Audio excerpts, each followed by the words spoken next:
ಆತ್ಮೀಯ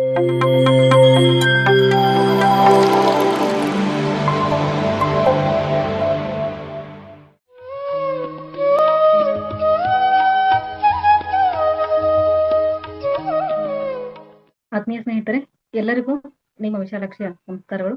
ನನ್ನ ಹೆಸರು ವಿಶಾಲಾಕ್ಷಿ ಹೊಸವಾಡ್ ಫ್ರಮ್ ಅಥಣಿಯಿಂದ. ಸ್ನೇಹಿತರೆ, ಪತ್ರಿಜಿ ಸರ್ ಅವರು ಹಲವಾರು ವಿಷಯಗಳ ಬಗ್ಗೆ ನಮ್ಗೆ ಹೇಳ್ತಾ ಹೋಗಿದ್ದಾರೆ. ಅದರಲ್ಲಿ ಅತಿ ಮುಖ್ಯವಾದಂತ ಒಂದು ವಿಷಯ, ಒಂದು ಸಂದೇಶ, ಅದ್ರ ಬಗ್ಗೆ ಇವತ್ತಿನ ದಿವಸ ತಿಳ್ಕೊಳ್ಳುವಂತ ಪ್ರಯತ್ನ ಮಾಡೋಣ ಸ್ನೇಹಿತರೆ. ಅದೇನಪ್ಪಾ ಅಂತಂದ್ರೆ, ಬ್ರೇಕ್ ದ ರೂಟೀನ್. ನಾವು ಯಾವ್ದಾದ್ರು ಒಂದು ರೂಟೀನ್ ಇಟ್ಕೊಂಡಿರ್ತೀವಲ್ಲ, ಅದನ್ನ ಆಗಾಗ ಬ್ರೇಕ್ ಮಾಡ್ತಾ ಇರ್ಬೇಕು, ಅದನ್ನ ನಿಲ್ಸಿ ಮತ್ತೊಂದನ್ನ ಶುರು ಮಾಡ್ಬೇಕು ಅಂತಕ್ಕಂಥದ್ದು. ಸೊ ಇದರಿಂದ ನಮ್ಮ ಒಳಗಡೆ ಅಥವಾ ನಮ್ಮ ಹೊರಗಿನ ವ್ಯವಸ್ಥೆಗಳು ಸಾಕಷ್ಟು ಚೇಂಜಸ್ ಬರುತ್ತೆ ಅಂತಕ್ಕಂಥದ್ದು ಸರ್ ಅವರ ಆಶಯ. ಫಾರ್ ಎಕ್ಸಾಂಪಲ್ ಅವ್ರು ಹೇಳ್ತಾ ಹೋಗ್ತಾರೆ, ಒಂದ್ ಕಡೆ ಹೇಳಿದಾರೆ ಏನಂತಂದ್ರೆ, ನಾವು ಎಂತದನ್ನ ನೋಡ್ತಾ ಇದ್ದೀವಿ, ಎಂತದನ್ನ ಕೇಳಿಸ್ಕೊತಾ ಇದ್ದೀವಿ, ಎಂತದನ್ನ ಮಾತಾಡ್ತಾ ಇದೀವಿ ಅಂತಂದ್ರೆ ಎಲ್ಲಾನು ಬೇಡದೆ ಇರ್ತಕ್ಕಂಥದ್ದೇ. ಯಾರೋ ಜುಟ್ಟು ಹಿಡ್ಕೊಂಡು ಜಗಾಡ್ತಾ ಇರ್ತಾರೆ, ಅಂತದನ್ನೆಲ್ಲ ನೋಡ್ಬೇಕಾ ನಾವು? ಅಂತದನ್ನ ನೋಡಿದಾಗ ಅದರಿಂದ ನಾವ್ ಏನ್ ಜ್ಞಾನ ತಗೋಬೇಕಾಗತ್ತೆ? ಅದನ್ನ ಬ್ರೇಕ್ ಮಾಡ್ಬೇಕು. ಅಂತಹ ರೂಟೀನ್ ಅನ್ನ ಬ್ರೇಕ್ ಮಾಡ್ಬೇಕು. ಯಾವ್ದನ್ನ ನೋಡ್ಬೇಕಂತಂದ್ರೆ, ಸುಂದರವಾದಂತಹ ನೃತ್ಯವನ್ನ ಅಥವಾ ಸುಂದರವಾದಂತಹ ಪ್ರಕೃತಿಯ ದೃಶ್ಯಗಳನ್ನ ನೋಡ್ತಾ ಇರ್ಬೇಕು. ಅದರಿಂದ ಜ್ಞಾನ ಬರುತ್ತೆ, ಎನರ್ಜಿ ಕೂಡ ಬರುತ್ತೆ. ಎಂತದನ್ನ ಕೇಳಿಸ್ಕೋಬೇಕು ಅಂತಂದ್ರೆ, ನಮ್ಗೆ ಆತ್ಮಜ್ಞಾನಕ್ಕೆ ಅಡ್ಡಿ ಆಗುವಂತಹ ವಿಷಯಗಳನ್ನ ಕೇಳಿಸ್ಕೊತಾ ಇರ್ತೀವಿ. ಅಂತಹ ರೂಟೀನ್ ಅನ್ನ ಬ್ರೇಕ್ ಮಾಡ್ಬೇಕು. ಯಾಕೆ ಬೇಡದಿರ್ತಕ್ಕಂತ ಗಾಸಿಪ್ಗಳನ್ನ ಇಲ್ಲ ಯಾಕೆ ಕೇಳಿಸ್ಕೋಬೇಕು? ಆ ರೂಟೀನ್ ಅನ್ನ ಬ್ರೇಕ್ ಮಾಡಿ ಯಾವುದು ಬೇಕಾಗಿದೆಯಲ್ಲ ಅದನ್ನ ಮಾತ್ರ ಕೇಳಿಸ್ಕೊತಾ ಹೋದಾಗ ನಮ್ಮ ಅಂತರಂಗದ ಪ್ರಯಾಣ ಇನ್ನೂ ಆಳವಾಗಿರುತ್ತೆ ಅನ್ನೋದು ಸ್ನೇಹಿತರೆ. ನಾವು ಕಾಮನ್ ಆಗಿ ಡೇ ಟು ಲೈಫ್ ಅಲ್ಲಿ ಒಂದು ರೂಟೀನ್ ಅಂತ ಮಾಡ್ಕೊಂಡಿರ್ತೀವಿ. ಇದು ನನ್ನ ಅಭ್ಯಾಸ ಇದೆ, ಬಹಳ ವರ್ಷಗಳಿಂದ ಮಾಡ್ತಾ ಬಂದಿದ್ದೀನಿ ಅಂತ ಹೇಳ್ತೀವಿ. ಈ ರೂಟೀನ್ ಅನ್ನೋದು ಏನ್ ಮಾಡುತ್ತೆ ಗೊತ್ತಾ? ಪ್ರತಿದಿನ ಬೆಳಗ್ಗೆ ಎದ್ದ ತಕ್ಷಣ ನಾನು ಕಾಫಿ ಕುಡಿಲೇಬೇಕು, ಇಲ್ಲ ಅಂದ್ರೆ ನಂಗೆ ತಲೆನೋವು ಬಂದ್ಬಿಡುತ್ತೆ. ನೋಡಿ, ನಾವ್ ಅದಕ್ಕೆ ಅಡಿಕ್ಟ್ ಆಗ್ಬಿಟ್ಟಿರ್ತೀವಿ. ನಮ್ಗೆ ಗೊತ್ತಿದ್ದೋ ಗೊತ್ತಿಲ್ಲೇನೋ ಅದಕ್ಕೆ ನಾವು ಅಡಿಕ್ಟ್ ಆಗಿರ್ತೀವಿ, ಅಂದ್ರೆ ಅದಕ್ಕೆ ಅಂಟ್ಕೊಂಡ್ಬಿಟ್ಟಿರ್ತೀವಿ. ಇಂತಹ ಚಿಕ್ಕ ಚಿಕ್ಕ ಸಂಗತಿಗಳನ್ನ ನಾವು ಆವಾಗ ಬ್ರೇಕ್ ಮಾಡ್ತಾ ಇದ್ರೆ ಎಲ್ಲದರ ಜೊತೆಗೆ ಡಿಟ್ಯಾಚ್ಮೆಂಟ್ ಭಾವವನ್ನ ಬೆಳೆಸ್ಕೋಬಹುದು. ಈ ಡಿಟ್ಯಾಚ್ಮೆಂಟ್ ಭಾವ ನಮ್ಮನ್ನ ಎನ್ಲೈಟನ್ಮೆಂಟ್ ಕಡೆಗೆ ಕರ್ಕೊಂಡು ಹೋಗುತ್ತೆ ಅಂತಕ್ಕಂಥದ್ದು ಸ್ನೇಹಿತರೆ. ಈಗ ನೋಡಿ, ನಾವು ಪ್ರತಿದಿನ ಕಾಫಿ ಕುಡಿತಾ ಬರ್ತೀವಿ. ಒಂದು ದಿವಸ ಅದನ್ನ ಬ್ರೇಕ್ ಮಾಡಿ ಒಂದು 2 ಡೇಸ್ ಕಾಫಿ ಕುಡಿದ್ ನೋಡಿ, ಅವಾಗ ಒಂದ್ ರೀತಿಯ ಫ್ರೆಶ್ನೆಸ್ ಅನ್ಸುತ್ತೆ, ಒಂದ್ ರೀತಿಯ ಚೇಂಜಸ್ ಬರುತ್ತೆ. ಓಕೆನಾ? ಸೊ ಅದೊಂದೇ ಅಂತಲ್ಲ, ಬರೀ ಕಾಫಿ ವಿಷಯ ಅಂತ ನಾನು ಹೇಳ್ತಾ ಇಲ್ಲ, ಎಲ್ಲಾ ವಿಷಯದಲ್ಲೂ ಇದು ನನ್ನ ಅಭ್ಯಾಸ ಆಗಿದೆ. ನೋಡಿ, ಅಭ್ಯಾಸ ಅಂದ ತಕ್ಷಣ ಬರುತ್ತೆ, ನಾವು ಪ್ರತಿದಿನ ಒಂದು ಕಾರ್ಯವನ್ನ ಅದೇ ಸಮಯಕ್ಕೆ ರೂಟೀನ್ ಆಗಿ ಮಾಡ್ತಾ ಬಂದಾಗ ಅದು ಅಭ್ಯಾಸ ಆಗ್ಬಿಡುತ್ತೆ. ಆ ಅಭ್ಯಾಸ ಏನು ಬೆಳೆಸುತ್ತೆ ಅಂತಂದ್ರೆ, ಆ ಒಂದು ವಿಷಯದ ಕುರಿತಾಗಿ ವ್ಯಾಮೋಹವನ್ನ ಬೆಳೆಸ್ಬಿಡುತ್ತೆ. ಅಯ್ಯೋ, ನಂಗದು ಇಲ್ಲದೆ ಇದ್ರೆ ಆಗಲ್ಲ, ನನಗದನ್ನ ಓದದೇ ಇದ್ರೆ ಆಗಲ್ಲ. ಓದೋದು ಒಳ್ಳೆ ಹವ್ಯಾಸನೇ, ಅದು ತಪ್ಪಂತಲ್ಲ. ಕೆಲಷ್ಟು ಕೆಟ್ಟ ಚಟ ಇರುತ್ತೆ, ಅಲ್ಲೋಗಿ ಕೂತ್ ಮಾತಾಡಿದ್ರೆ ಸಮಾಧಾನ ಆಗುತ್ತೆ, ಇವ್ರ ಜೊತೆ ಟೈಮ್ ಕಳೆದ್ರೆ ಸಮಾಧಾನ ಆಗುತ್ತೆ. ಇವೆಲ್ಲ ಏನ್ ಬೆಳೆಸುತ್ತೆ ಅಂತಂದ್ರೆ, ಬಾಹ್ಯದ ವ್ಯಾಮೋಹವನ್ನ ಬೆಳೆಸುತ್ತೆ. ಈ ವ್ಯಾಮೋಹ ನಮ್ಮನ್ನ ಇನ್ನಷ್ಟು ಅದೇ ಕೆಲಸ ಮಾಡೋದಕ್ಕೆ ಪ್ರೇರೇಪಿಸುತ್ತೆ. ನಾವು ಅದೇ ಕೆಲಸದಲ್ಲಿ ಅದನ್ನ ಮುಳುಗಿ ಅದೇ ಕೆಲಸವನ್ನ ಮಾಡ್ತಾ ಹೋದಾಗ ಸೂಕ್ಷ್ಮ ರೀತಿನಲ್ಲಿ ಅಹಂ ಅನ್ನೋದು ಬೆಳೆಯುತ್ತೆ. ಎಸ್, ನಾನು ಇದನ್ನ ಬಹಳ ವರ್ಷದಿಂದ ಮಾಡ್ತಾ ಬಂದಿದ್ದೀನಿ, ನನಗೆ ಎಲ್ಲಾನು ಗೊತ್ತು ಅನ್ನೋ ಲೆಕ್ಕಕ್ಕೆ ಹೋಗ್ಬಿಡ್ತೀವಿ. ಆ ಅಹಂಕಾರ ಏನ್ ಮಾಡುತ್ತೆ, ನಮ್ಮನ್ನ ಆತ್ಮಜ್ಞಾನದಿಂದ ತುಂಬಾನೇ ದೂರ ತಗೊಂಡು ಹೋಗುತ್ತೆ ಸ್ನೇಹಿತರೆ. ಹಾಗಾಗಿ ಬ್ರೇಕ್ ದ ರೂಟೀನ್ ಅಂತಕ್ಕಂಥದ್ದು ಕಾನ್ಸೆಪ್ಟ್ ಇದೆಯಲ್ಲ, ಪತ್ರಿಜಿ ಗುರುಗಳಿಂದ ಬಹಳ ಬಹಳ ಸರಳವಾಗಿ ತಿಳಿಸಿದ್ದಾರೆ. ಅವಾಗ ಎಲ್ಲವನ್ನ ಬ್ರೇಕ್ ಮಾಡ್ತಾ ಇರ್ಬೇಕು. ನೋಡಿ, 3 ದಿವಸ ಚೆನ್ನಾಗಿ ಊಟ ಮಾಡಿದಿರಾ, ಒಂದು ದಿವಸ ಉಪವಾಸ ಮಾಡಿ, ಬ್ರೇಕ್ ಮಾಡಿ ಅದನ್ನ. ಆ ವ್ರತವನ್ನ ಬ್ರೇಕ್ ಮಾಡಿ, ಇಲ್ಲ ಇದು ನನ್ನಿಂದ ಇಲ್ಲ, ಇದು ನನ್ಗೆ ಬೇಕೇ ಬೇಕು ಅಂತ ಅನ್ಕೊಂಡ್ವಿ ಅಂತಂದ್ರೆ, ನಮ್ಮೊಳಗಿರ್ತಕ್ಕಂತಹ ಆ ಸೂಕ್ಷ್ಮ ರೀತಿಯ ಅಜ್ಞಾನವನ್ನ ಹೊರಗಡೆ ಹಾಕಕ್ಕಾಗಲ್ಲ. ನಮ್ಗೆ ಜ್ಞಾನ ಬೇಕಲ್ವಾ? ಎಲ್ಲೆಲ್ಲಿ ಸಜ್ಜನ ಸಾಂಗತ್ಯ ಇರುತ್ತೆ ಅದರಲ್ಲಿ ಭಾಗವಹಿಸ್ಬೇಕು. ಗಾಸಿಪ್ಗಳನ್ನ ಕೇಳ್ತಾ ಕೂತಿರ್ತೀವಲ್ಲ, ಅದನ್ನ ಬ್ರೇಕ್ ಮಾಡ್ಬೇಕು. ಎಲ್ಲಿ ಹೋಗಿ ಭಾಗವಹಿಸ್ಬೇಕು ಅಂದ್ರೆ, ಸಜ್ಜನ ಸಾಂಗತ್ಯ ನಡೀತಾ ಇರುತ್ತೆ, ಅಲ್ಲಿ ಹೋಗಿ ನಮ್ಮ ಸಮಯವನ್ನ ವಿನಿಯೋಗ ಮಾಡ್ಬೇಕು. ಅದು ಸದ್ವಿನಿಯೋಗ ಆಗುತ್ತೆ ಅನ್ನೋದು ಸ್ನೇಹಿತರೆ. ಈಗ ನೋಡಿ, ಧ್ಯಾನದ ಸಮಯನೂ ಅಷ್ಟೇ, ಎಲ್ಲವನ್ನ ನಿಯಮಾನುಸಾರವಾಗಿ ಮಾಡ್ತಾ ಹೋಗ್ಬಿಡಿ ಸ್ನೇಹಿತರೆ. ಮತ್ತೆ ನಾವು ಬಂಧನಕ್ಕೊಳಗಾಗ್ಬಿಡ್ತೀವಿ. ನಾನು ಇದೇ ಸಮಯಕ್ಕೆ ಕೂತ್ರೆ ಧ್ಯಾನ ಚೆನ್ನಾಗಾಗತ್ತೆ, ಈ ಸಮಯದಲ್ಲಿ ಧ್ಯಾನ ಚೆನ್ನಾಗಾಗಲ್ಲ, ಇಂಥದನ್ನೆಲ್ಲ ಬಿಟ್ಬಿಡಿ ಸ್ನೇಹಿತರೆ. ಏನಪ್ಪಾ, ಬೆಳಗಿನ ಸಮಯದಲ್ಲಿ ಧ್ಯಾನ ಮಾಡ್ತಾ ಇದ್ದೀರಾ, ನಾಳೆ ಮಧ್ಯಾಹ್ನ ಸಮಯದಲ್ಲಿ ಹೆಚ್ಚು ಸಮಯ ಮಾಡಿ, ನಾಡಿದ್ದು ರಾತ್ರಿ ಸಮಯದಲ್ಲಿ ಹೆಚ್ಚು ಧ್ಯಾನ ಮಾಡಿ. ನೋಡಿ, ಆ ಎಲ್ಲಾ ಸಮಯದ ಒಂದು ಸ್ಥಿತಿಯನ್ನ ಅನುಭವಕ್ಕೆ ತಂದ್ಕೋಬೇಕು. ಅದೇ ಸಮಯದಲ್ಲಿ ಧ್ಯಾನ ಮಾಡಿದ್ರೆ ನಂಗೆ ಚೆನ್ನಾಗಿರುತ್ತೆ, ಹಾಗಾದ್ರೆ ಇನ್ನುಳಿದ ಸಮಯದಲ್ಲಿ ಕೆಟ್ಟದಾಗಿರುತ್ತಾ? ಇಲ್ಲ, ಭಾವ ಆತರ ಆಗಿರುತ್ತೆ ಅಷ್ಟೇ. ಶಕ್ತಿ ಅನ್ನೋದು ಪ್ರತಿ ಕ್ಷಣ ಇದೆ ಸ್ನೇಹಿತರೆ. ದೈವತ್ವ ಅನ್ನೋದು ಪ್ರತಿ ಕ್ಷಣ ಇದೆ, ಪ್ರತಿ ನಿಮಿಷ ಇದೆ. ಅದನ್ನ ನಮ್ಮ ಅನುಭವಕ್ಕೆ ತಂದ್ಕೋಬೇಕು ಅಂತಂದ್ರೆ ನಮ್ಮ ಆಚಾರ ವಿಚಾರಗಳನ್ನ, ರೂಢಿಗಳನ್ನ, ರೂಟೀನ್ ಅಂತಂದ್ರೆ ರೂಢಿ. ನಾವ್ ಯಾವ್ದನ್ನ ಒಂದು ರೂಢಿಸ್ಕೊಂಡಿರ್ತೀವಲ್ಲ, ಅದನ್ನ ಆಗಾಗ ಬ್ರೇಕ್ ಮಾಡ್ತಾ ಇರ್ಬೇಕು. ನಾವ್ ಒಂದ್ ಕಾಲ್ ಮೇಲೆ ಒಂದ್ ಕಾಲ್ ಹಾಕೊಂಡ್ ಕೂತಿರ್ತೀವಿ. ಯಾಕೆ ಇನ್ನೊಂದ್ ಆ ಕಾಲ್ನ ತೆಗೆದು ಮತ್ತೊಂದ್ ಈ ಕಾಲನ್ನ ಹಾಕೊಂಡ್ ಕೂತ್ಕೋಬಹುದು ಅಲ್ವಾ? ಅದು ನಮ್ದೇ ಚಾಯ್ಸ್ ಅಲ್ವಾ? ಹೀಗೇ ಕೂತ್ಕೋಬೇಕಂತ ಇದೆಯಾ? ಇಲ್ಲ. ನಮಗೆ ಯಾವುದು ತೃಪ್ತಿ ತಂದ್ಕೊಡುತ್ತೋ, ಯಾವುದು ಆನಂದ ತಂದ್ಕೊಡುತ್ತೋ ಅದನ್ನ ಯಾವುದೇ ಕಾರಣಕ್ಕೂ ಮಾಡ್ತಾ ಇರ್ಬೇಕು. ನಿಲ್ಲಿಸ್ಬಾರ್ದು ಸ್ನೇಹಿತರೆ, ಮಾಡ್ತಾ ಇರ್ಬೇಕು. ಇಲ್ಲ ನಾನು ಬರೀ ಮಾತಾಡ್ತೀನಿ. ನೋ, ಬ್ರೇಕ್ ಮಾಡಿ ಅದನ್ನ. ಮೌನ ಅಭ್ಯಾಸ ಮಾಡಿ. ಬರೀ ಮೌನ ಮಾಡ್ತೀನಿ, ಬ್ರೇಕ್ ಮಾಡಿ. ಸಾಧ್ಯವಾದಷ್ಟು ಸತ್ಸಂಗದಲ್ಲಿ ಭಾಗವಹಿಸೋದಕ್ಕೆ ಶುರು ಮಾಡಿ. ನಾನ್ ಬರೀ ಓದ್ತೀನಿ.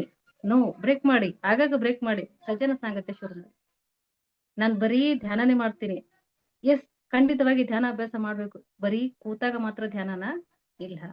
ಪ್ರತಿ ಕ್ಷಣ ಧ್ಯಾನದ ಸ್ಥಿತಿಯಲ್ಲಿ ಜೀವಿಸಬೇಕು. ಅದೇ ಬ್ರೇಕ್ ದ ರೂಟೀನ್ ಕಾನ್ಸೆಪ್ಟ್ ಸ್ನೇಹಿತರೆ. ಇವತ್ತು ಮಾರ್ನಿಂಗ್ ಕಾಫಿ ಕುಡ್ದಿದ್ದೀರಾ? ನಾಳೆ ಅದನ್ನ ಬಿಟ್ಬಿಡಿ. ಕಾಫಿ ಕುಡಿದೇ ಇದ್ದು ನೋಡಿ. ನಾನ್ ಬರೀ ಕಾಫಿ ಟೀ ಬಗ್ಗೆ ವಿಚಾರ ಹೇಳ್ತಾ ಇಲ್ಲ. ನಮ್ಮ ಜೀವನದಲ್ಲಿ ಸಾಕಷ್ಟು ಅಭ್ಯಾಸಗಳಿರುತ್ತೆ ಸ್ನೇಹಿತರೆ. ನಾನು ಅವ್ರ ಜೊತೆ ಮಾತಾಡ್ತಿದ್ರೆ ನಂಗೆ ಮನ್ಸಿಗೆ ಸಮಾಧಾನ ಆಗಲ್ಲ. ಒಂದ್ ದಿವಸ ಬಿಟ್ಟು ನೋಡಿ, ಯಾರ ಜೊತೆನೂ ಮಾತಾಡ್ಬೇಡಿ. ಒಂದ್ ದಿವಸ ನಿಮ್ಮ ಜೊತೆಗೆ ನೀವು ಮಾತಾಡಿ. ಎಲ್ಲವನ್ನ ಹೆಲ್ದಿ ರೂಟೀನ್ ಅಂತ ಇಟ್ಕೋಬೇಕು ಅಷ್ಟೇ ಸ್ನೇಹಿತರೆ. ಆ ಹೆಲ್ದಿ ರೂಟೀನ್ ಒಂದು ಭಾಗವೇ ಬ್ರೇಕ್ ದ ರೂಟೀನ್. ಅವಾಗವಾಗ ನಾವೇ ನಿಯಮಗಳನ್ನ ಹುಟ್ಟಾಕೋದು, ಆ ನಿಯಮವನ್ನ ನಾವೇ ಮುರಿಯೋದು ಅಷ್ಟೇ. ಸಿಂಪಲ್ ಆಗಿದೆ. ಸೊ ಇದ್ರಲ್ಲಿ ಏನಾದ್ರು ನಮಗೆ ಕಠಿಣ ಅಂತ ಅನ್ಸುತ್ತಾ? ಏನು ಕಠಿಣ ಇಲ್ಲ. ಇಲ್ಲ ನಾನು ಅಲ್ಲಿ ಕೂತಿರ್ತೀನಿ, ನಾನು ಪ್ರತಿದಿನ ನಾನು ಕೂತ್ಕೊಳ್ಳೋ ಜಾಗ ಅದೇ. ಆ ಜಾಗವನ್ನ ಬಿಟ್ಟು ಬೇರೆ ಜಾಗ ಕೂತ್ಕೊಂಡ್ ನೋಡಿ, ಆನಂದ ಅನ್ಸುತ್ತೆ. ಅರೆ ಇದನ್ನ ನಾನು ಕಳ್ಕೊತಿದ್ನಲ್ಲ ಅಂತ ಅನ್ಸುತ್ತೆ. ಹೌದಾ? ಬರೀ ನೀವು ವೆಹಿಕಲ್ ಮೇಲೆನೆ ಓಡಾಡ್ತಿರ್ತೀರಾ, ಕೆಲವು ಬಾರಿ ಕಾಲ್ನಡಿಗೆ ಎಲ್ಲ ಓಡಾಡ್ ನೋಡಿ. ಆಗ ನಿಮ್ಮಲ್ಲಿರ್ತಕ್ಕಂಥ ಶಕ್ತಿ ನಿಮ್ಮ ಅರಿವಿಗೆ ಬರುತ್ತೆ. ಅಯ್ಯೋ ಸುಸ್ತು ಹೊರ್ಟೋಯ್ತು, ನಾನ್ ದಿನಾಲು ವಾಕಿಂಗ್ ಮಾಡ್ತಾ ಇದ್ದೀನಿ ಅಲ್ವಾ? ನಮ್ಮ ದೇಹವನ್ನ ಶಕ್ತಿಮಯವನ್ನಾಗಿ ಆಕ್ಟಿವೇಟ್ ಮಾಡುವಂತಹ ಕಲೆ ನಮ್ಮಲ್ಲೇ ಇದೆ ಸ್ನೇಹಿತರೆ. ನಾವೇನಾಗಿದ್ದೀವಿ ಅಂತಂದ್ರೆ ತುಕ್ಕು ಹಿಡಿದ ಕಬ್ಬಿನ ತರ ಆಗ್ಬಿಟ್ಟಿದ್ದೇವೆ. ದಿನಾಲು ಅದನ್ನೇ ಮಾಡ್ತಾ ಇರೋದು.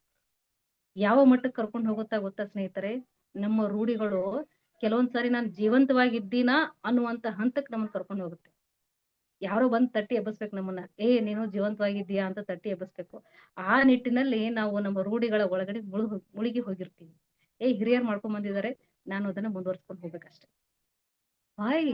ಯಾಕೆ ಯಾಕೆ ಅದನ್ನ ಮಾಡ್ತಾ ಇದೀನಿ ಅನ್ನೋದನ್ನ ತಿಳ್ಕೊಳ್ಳೋದೇ ಬ್ರೇಕ್ ದ ರೂಟೀನ್ ಸ್ನೇಹಿತರೆ. ಅದನ್ನ ಬಿಟ್ಟು ನೋಡೋಣ. ರಾತ್ರಿ ಎಲ್ಲ ಧ್ಯಾನ ಕುತ್ಕೊಂಡ್ ನೋಡೋಣ. ಹಗಲೆಲ್ಲ ಆಗಲ್ವಾ? ರಾತ್ರಿ ಎಲ್ಲ ಕುತ್ಕೊಂಡ್ ನೋಡೋಣ. ಸೊ ಎಲ್ಲವೂ ಇದೆ ಸ್ನೇಹಿತರೆ.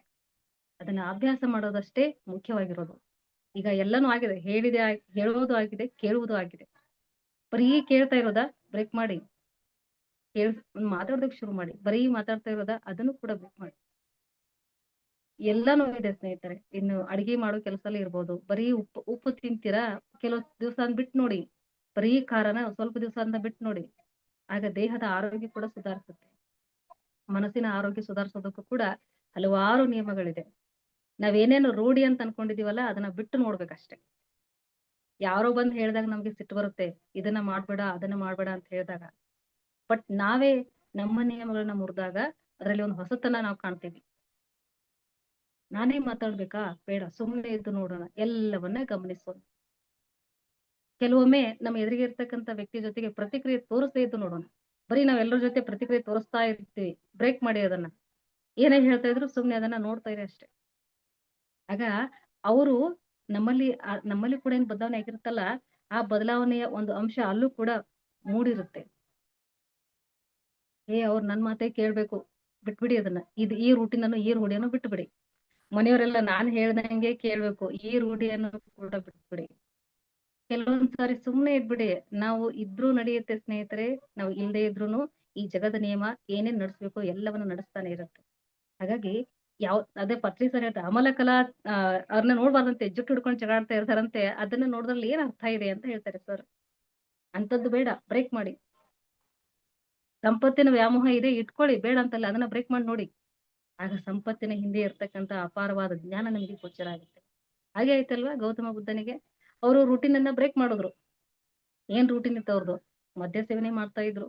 ಎಲ್ಲ ಸುತ್ತಮುತ್ತ ಎಲ್ಲ ಸುಂದರ ಕನ್ಯೆಯರು ಇರ್ತಾ ಇದ್ರು. ಆ ರೂಟೀನ್ ಅವರಿಗೆ ಬೇಸರ ತಂದಿತ್ತು. ಪ್ರತಿದಿನ ಇದೇನಾ? ಅದನ್ನ ಒಂದೇ ಸಾರಿಗೆ ಬ್ರೇಕ್ ಮಾಡ್ಬಿಟ್ರು ಅವರು. ಎಂತಹ ಜ್ಞಾನ ಸಿಕ್ತು ಸ್ನೇಹಿತರೆ.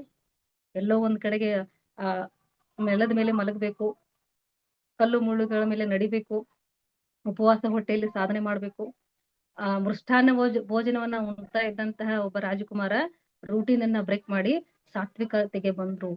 ಆಗ ಅಪಾರವಾದಂತಹ ಜ್ಞಾನ ಅವರಿಗೆ ಅನುಭವಕ್ಕೆ ಬಂತು. ಇದು ಪ್ರತಿಯೊಬ್ಬರಿಂದಲೂ ಕೂಡ ಸಾಧ್ಯ. ಬರೀ ಕುರ್ಚಿ ಮೇಲೆ ಕುತ್ಕೊಳ್ಳೋದ, ಬ್ರೇಕ್ ಮಾಡೋಣ, ಕೆಳಗಡೆ ಕುತ್ಕೊಳ್ಳೋಣ. ಬರೀ ಕೆಳಗಡೆನೆ ಕುತ್ಕೊಳ್ಳೋದ, ಬ್ರೇಕ್ ಮಾಡೋದ, ಕುರ್ಚಿ ಮೇಲೆ ಕುತ್ಕೊಳ್ಳೋಣ. ಇದು ತುಂಬಾ ಒಂದ್ ರೀತಿ ಮ್ಯಾಜಿಕಲ್ ಆಗಿದೆ ಸ್ನೇಹಿತರೆ. ಇದನ್ನ ನೀವು ಅಭ್ಯಾಸ ಮಾಡಿದಾಗ ಬಹಳಷ್ಟು ವಿಭಿನ್ನ ರೀತಿಯ ಅನುಭವ ತಂದ್ಕೋಬಹುದು. ನಮ್ಮೊಳಗೆ ಒಂದು ಹ್ಯಾಪಿನೆಸ್ ಅನ್ನೋದು ಬಂದ್ಬಿಡುತ್ತೆ. ಅರೆ ಇಷ್ಟು ಬ್ಯೂಟಿಫುಲ್ ಆಗಿದೆಯಾ ಜೀವನ ಅಂತ ಅನ್ಸುತ್ತೆ. ಯಾರ ಜೊತೆನೋ ತುಂಬಾ ಅನ್ಯೋನ್ಯ ಭಾವನೆ ಇಟ್ಕೊಂಡಿದ್ದೀರಾ, ಓಕೆ ಇರ್ಲಿ, ಬಟ್ ಅದು ನಮ್ಮನ್ನ ಅಟ್ಯಾಚ್ಮೆಂಟ್ ಬೆಳೆಸ್ಬಿಟ್ಟಿರುತ್ತೆ ಅಷ್ಟೇ. ನಾವ್ ಹೇಗಿರ್ಬೇಕು ಅಂದ್ರೆ ಅಟ್ಯಾಚ್ಮೆಂಟ್ ವಿತ್ ಡಿಟ್ಯಾಚ್ಮೆಂಟ್, ಅಂದ್ರೆ ಅಂಟಿಕೊಳ್ಳದ ಹಾಗೆ ಇರ್ಬೇಕು ಅಂತಂದ್ರೆ ಈ ರೂಟೀನ್ ಅನ್ನ ಅವಾಗವಾಗ ಬ್ರೇಕ್ ಮಾಡ್ತಾನೆ ಇರ್ಬೇಕು. ಯಾಕಂದ್ರೆ ನಾವು ಇಹಲೋಕದ ವಾಸಿಗಳಲ್ಲ ಸ್ನೇಹಿತರೆ, ನಾವು ಪರಲೋಕ ವಾಸಿಗಳು. ಯಾವುದಕ್ಕೋಸ್ಕರ ಇಲ್ಲಿ ಬಂದಿದೀವಿ ಅಂತಂದ್ರೆ ಮಾನವೀಯ ಅನುಭವಗಳನ್ನ ತಂದ್ಕೊಳ್ಳೋದಕ್ಕೆ ಇಲ್ಲಿ ಬಂದಿದ್ದೀವಿ. ಇಲ್ಲಿ ಅಂಟುಕೊಂಡಿರೋದಕ್ಕೆ ನಾವು ಬಂದಿಲ್ಲ. ನಾವು ಅಂಟಿಕೊಳ್ಳದೆ ಇರೋದಕ್ಕೆ ಒಂದೇ ನಿಯಮ ಏನು, ಬ್ರೇಕ್ ದ ರೂಟೀನ್ ಅಷ್ಟೇ. ಸಿಂಪಲ್ ಆಗಿ ಹೇಳ್ತೀನಿ, ನಾವು ಈ ಕೈಗೆ ವಾಚ್ ಅನ್ನ ಕಟ್ತೀವ, ಈ ಕೈಗೆ ವಾಚ್ ಕಟ್ ನೋಡೋಣ ಏನಾಗುತ್ತೆ, ಯಾವ ರೀತಿ ಅನುಭವ ಇರುತ್ತೆ. ಬಹಳ ಸರಳವಾದಂತದ್ದು ನಮ್ಮ ಸುತ್ತಮುತ್ತ ದಿನಾಲು ನಡೀತಾ ಇರುತ್ತೆ. ಅಂತ ಅವಕಾಶಗಳು ಬಹಳ ಇದೆ. ಅದನ್ನ ಅವಾಗ ಗುರುತಿಸ್ಬೇಕು, ಗುರುತಿಸಿ ಅದರಂತೆ ನಡೀತಾ ಹೋಗ್ಬೇಕಷ್ಟೇ. ಸಿಂಪಲ್ ಆಗಿದೆ. ಪತ್ರಿಜಿ ಕಾನ್ಸೆಪ್ಟ್ ಬಹಳ ಕಠಿಣತೆ ಅಲ್ಲ, ಬಹಳ ಕ್ಲಿಷ್ಟ ಅಲ್ಲ ಸ್ನೇಹಿತರೆ, ಬಹಳ ಸರಳ ಇದೆ. ಬರೀ ನಗ್ತಾ ಇರೋದ, ಕೆಲವು ಬಾರಿ ಒಂದು ಗಾಢ ಮೌನದಲ್ಲಿ ಇದ್ದ ನೋಡೋಣ. ಪ್ರಕೃತಿಯನ್ನ ಬರೀ ಅಬ್ಸರ್ವ್ ಮಾಡೋದ, ಕೆಲವೊಂದ್ಸರಿ ಎಲ್ಲ ಸಂತೆ ಮಧ್ಯೆ ಇದ್ದು ನೋಡೋಣ, ಜನಜಂಗುಳಿಯ ಮಧ್ಯೆ ಇದ್ದು ನೋಡೋಣ. ಆಗ ಹೇಗಿರುತ್ತೆ ಅನುಭವ. ಯಾರೋ ಅಪರಿಚಿತರ ಜೊತೆಗೆ ಸ್ನೇಹ ಬೆಳೆಸಿ ನೋಡೋಣ, ಒಂದೆರಡು ಮಾತನ್ನ ಮಾತಾಡೋಣ, ಆಗ ಅನುಭವ ಹೇಗಿರುತ್ತೆ. ಯಾವಾಗ್ಲೂ ಬರೀ ಪರಿಚಯಸ್ಥರ ಜೊತೆನೆ ಮಾತಾಡ್ತಾ ಇದ್ದಾಗ ಒಂದ್ ರೀತಿಯ ಅಹಂಕಾರ ಬೆಳೆಯುತ್ತೆ, ಅಸೂಯೆ ಕೂಡ ಬೆಳೆದ್ಬಿಡುತ್ತೆ ಅಲ್ವಾ. ಬ್ರೇಕ್ ಮಾಡಿ ನೋಡಿ, ಆಗ ಏನ್ ಬದಲಾವಣೆ ಬರುತ್ತೆ ಅಂತಂದ್ರೆ ನಮ್ಮಲ್ಲಿ ಬೆಳೆಯುವಂತಹ ಚಿಕ್ಕ ಚಿಕ್ಕ ಮುಳ್ಳುಗಳು, ದ್ವೇಷ, ಅಹಂಕಾರ, ಕೋಪ, ಈರ್ಷೆ, ಇಂತಹ ಎಲ್ಲ ಚಿಕ್ಕ ಚಿಕ್ಕ ಮುಳ್ಳುಗಳು ತನ್ನಷ್ಟಕ್ಕೆ ತಾನೇ ಉದುರಿ ಹೋಗುತ್ತೆ ಸ್ನೇಹಿತರೆ. ಆಟೋಮೆಟಿಕ್ ಆಗಿ ನಾವು ಶುದ್ಧ ಸಾತ್ವಿಕ ಭಾವದಲ್ಲಿ ಜೀವಿಸೋದಕ್ಕೆ ಈ ಒಂದು ಹೆಲ್ದಿ ರೂಟೀನ್ ಅನ್ನೋದು ನಮಗೆ ಹೆಲ್ಪ್ ಮಾಡುತ್ತೆ. ಇದಕ್ಕೆ ಯಾರ್ದಾದ್ರೂ ಗೈಡೆನ್ಸ್ ಬೇಕಾ? ಯಾರ್ದು ಬೇಡ ಅಲ್ವಾ. ಇವತ್ತಿನ ದಿವಸ ಫುಲ್ ಊಟ ಮಾಡಿದಿನ, ನಾಳೆ ಒಂದ್ ದಿವಸ ಫುಲ್ ಉಪವಾಸ, ನಾಳೆ ಒಂದ್ ದಿವಸ ಫುಲ್ ಉಪವಾಸ ಮಾಡಿದಿನ, ನಾಳೆ ಒಂದ್ ದಿವಸ ಫುಲ್ ಲಿಕ್ವಿಡ್ ಓನ್ಲಿ ಜ್ಯೂಸ್. ಹಾಗಾಗಿ ಇಂಥದ್ದನ್ನ ಮಾಡ್ತಾ ಇರ್ಬೇಕು ನೋಡಿ. ಸರಿಯಾದ ಆಹಾರ, ವಿಹಾರ, ವ್ಯವಹಾರ, ಈ ಮೂರು ಒಂದು ಸ್ಥಿತಿಗಳಲ್ಲಿ ಆಗಾಗ ರೂಟೀನ್ ಅನ್ನ ಬ್ರೇಕ್ ಮಾಡ್ತಾ ಇದ್ವಿ ಅಂತಂದ್ರೆ ಎಲ್ಲಾನು ಸರಿಯಾಗಿರುತ್ತೆ. ಫಿಸಿಕಲ್ ಹೆಲ್ತ್ ಚೆನ್ನಾಗಿರುತ್ತೆ, ಮೆಂಟಲ್ ಹೆಲ್ತ್ ಚೆನ್ನಾಗಿರುತ್ತೆ, ಸೋಲ್ ಇನ್ನೂ ಉನ್ನತ ಸ್ಥಿತಿಗೆ ಜ್ಞಾನವನ್ನ ತಗೊಳ್ಳೋದಕ್ಕೆ ರೆಡಿ ಆಗುತ್ತೆ ಸ್ನೇಹಿತರೆ. ನಾವು ಇಷ್ಟೆಲ್ಲ ಮಾಡ್ತಾ ಇರೋದು ಯಾವ್ದಕ್ಕೋಸ್ಕರ ಗೊತ್ತಾ? ನಮ್ಮ ಆತ್ಮನ ಆರೋಗ್ಯಕ್ಕಾಗಿ. ಆತ್ಮನ ಆರೋಗ್ಯ ಏನ್ ಬಯಸುತ್ತೆ? ಜ್ಞಾನವನ್ನ ಬಯಸುತ್ತೆ. ನೋಡು, ನಾನು ಇಷ್ಟೆಲ್ಲ ವಿಸ್ತಾರವನ್ನ ಹೊಂದಬೇಕು ಅನ್ಕೊಂಡಿದ್ದೀನಿ, ನೀನು ಅವಕಾಶ ಮಾಡ್ಕೊಡು ಅಂತ ಕೇಳ್ತಾ ಇರುತ್ತೆ. ಅದಕ್ಕೆ ಮೂಲ ಯಾವುದು? ದೇಹನೇ ಅಲ್ವಾ. ಸೊ ದೇಹ ಈಗ ಅಂಟ್ಕೊಂಡಿರುತ್ತೆ, ಎಲ್ಲದಕ್ಕೂ ಅಂಟ್ಕೊಂಡಿರುತ್ತೆ. ಓಕೆನಾ. ಸೊ ಹಾಗಾಗಿ ಇಂತಹ ಒಂದು ಬ್ಯೂಟಿಫುಲ್ ಕಾನ್ಸೆಪ್ಟ್ ಅನ್ನ ಪತ್ರಿಜಿ ಸರ್ ಅವರು ನಮಗೆ ಕೊಟ್ಟಿದ್ದಾರೆ.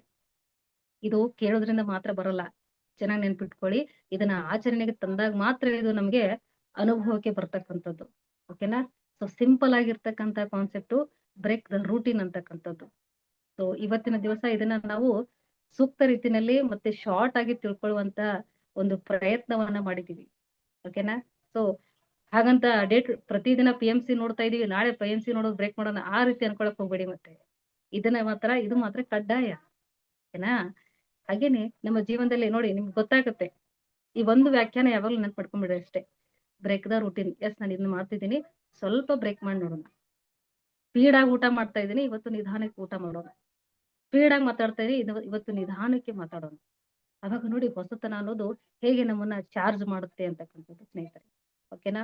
ಇಂತಹ ಒಂದು ಅದ್ಭುತವಾದ ಅವಕಾಶವನ್ನ ನಮ್ಮೆಲ್ಲರಿಗೆ ಒದಗಿಸಿಕೊಟ್ಟಂತಹ PMC ಕನ್ನಡ ವಾಹಿನಿಗೆ ಹೃತ್ಪೂರ್ವಕ ಧನ್ಯವಾದವನ್ನ ತಿಳಿಸುತ್ತಾ, ಇಂತಹ ಅವಕಾಶಕ್ಕಾಗಿ ನಾವು ಇದು ಅವಕಾಶ ಸ್ನೇಹಿತರೆ.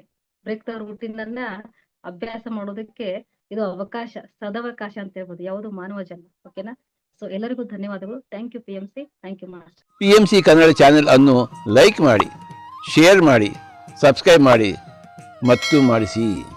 ಎಲ್ಲರಿಗೂ ಧನ್ಯವಾದಗಳು.